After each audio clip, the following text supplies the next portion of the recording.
It's time for another trip with Mad Musings, and we are going back to the grimdark darkness of the grimdark 90s, where it was a race to see who could make the most morally gray RPG on the market. It wasn't just enough to make a game where you couldn't play heroes of light and morality. No, you had to turn them into agents of a morally challenged setting, or in some cases an outright evil group. Enter Nightfall Games' SLA Industries, a twisted tale of corporate greed, mysterious conspiracies, eldritch horrors, and rampant product placement. It's not about working for the lesser evil, but instead for the more profitable evil. There's no good guys in this game, just ones with better public relations. Add to the mix a meta plot left over from the first edition that was highly controversial among the game's fans, and you end up with an RPG that is equal parts Blade Runner, Brazil, and St. Elsewheres. I'm Mr. Welch, and it's time to invest in SLA Industries. SLA Industries was created by Nightfall Games back in '93, designed by Dave Alsop. The game saw the players as operatives for the eponymous SLA Industries, a world-spanning corporation that ruled over a collection of planets known as the World of Progress. The company was based on the world Mort, where it was headquartered on the continent spanning Mort City. SLA Industries is a megamonopoly, as it provides every single possible item for its citizens to purchase. No other companies are allowed to exist. SLA produces all the food, entertainment, clothing, luxury items, weapons, and vehicles, as well as literally everything else you would want to purchase. SLA is not a good company to work for, but it is the only company to work for. It tries to spread its markets into other worlds through the use of open and total warfare. These war zones chew up armies so fast that SLA has resorted to genetically designed clone soldiers to make up the bulk of the troops that are being sent into this meat grinder. On average, the lifespan of one of these clone soldiers, called Stormers, is maybe a day.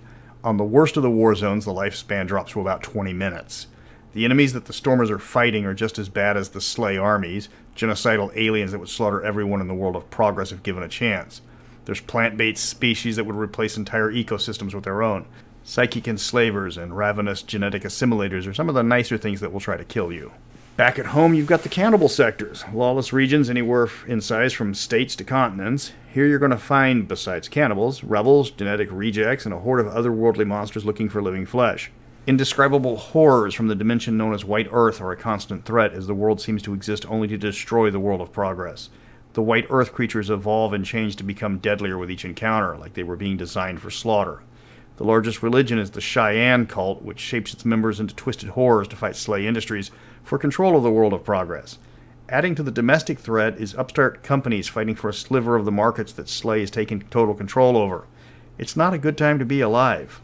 That's where the players come in. As operatives of SLA Industries, they are tasked with everything from hunting mind-shattering horrors to smashing up a kid's lemonade stand for threatening the monopoly on SLA's lemonade companies. This turns SLA Industries into an episodic game. At the start of each adventure, you're giving a briefing called a Blueprint News, which gives you all sorts of information about the mission, including the pay, the increase in rank you get for completing it, and if the mission is to be done publicly or privately.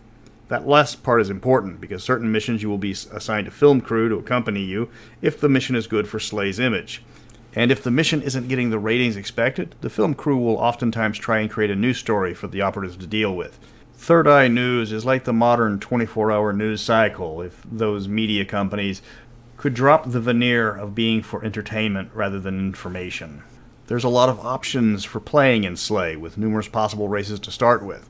Of course, there's humans, with bonus skills and bonuses to diplomacy. Frothers are drug-addicted space Scots, who have been given so many combat drugs in the womb they're practically another species. Considering this game was designed in Glasgow, it kind of explains so much.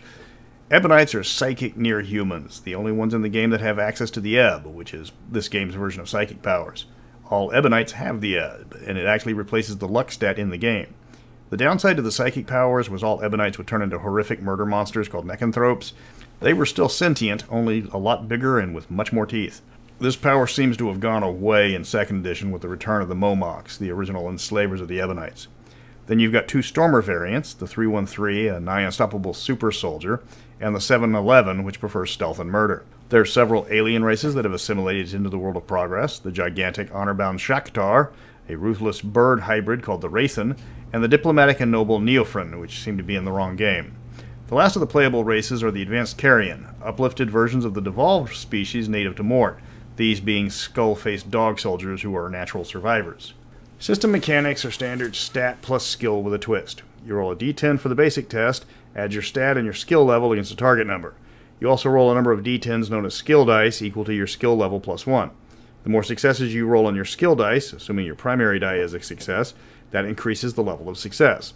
If you roll a certain number of successes on your skill dice alone, you pass regardless of your primary result, though with just enough success to pass.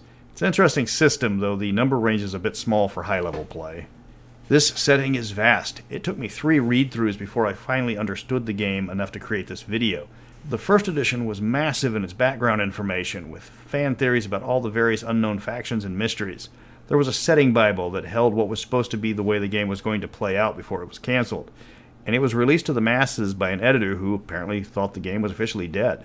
But with a successful Kickstarter, the origin story was tossed out the window, and much of the older setting was changed for 2nd edition. Now, having said all of that, the 2nd edition layout is a mess.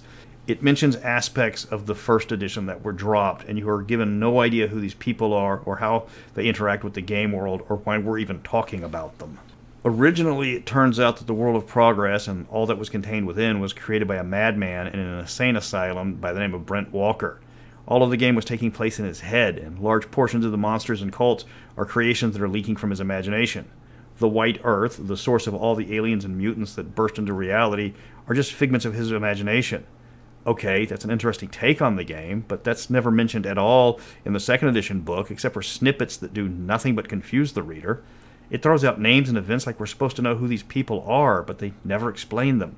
From a writing standpoint, that's almost inexcusable. Throw in the fact that it's hard to find things in the book because of how little is talked about. I assume there's more books coming concerning the large amount of source material for 1st edition, but the way it was presented in 2nd edition, it does nothing but raise questions about what we're being told rather than just answer them. SLA Industries is a hard game to review. Mechanically, it's fine. Thematically, it's rich in flavor, but the way the adventures are presented can get boring quickly as there's not much variety in them. Even if you can get corporate sponsorship for your individual characters based on how brutal you are.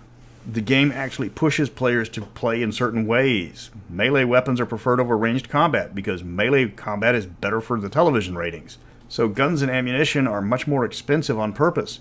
It's a quirky game, but unless you're into ultra-violent corporate shenanigans for weeks on end, I don't see it getting a lot of repeat players. Next up, I'm finishing off the 40k lines by looking at the last game in the line, Black Crusade, the Chaos RPG. It's also ultra-violent, but it has a built-in timer as the players will either achieve immortality or be turned into a chaos spawn. But until then, let's be bad guys.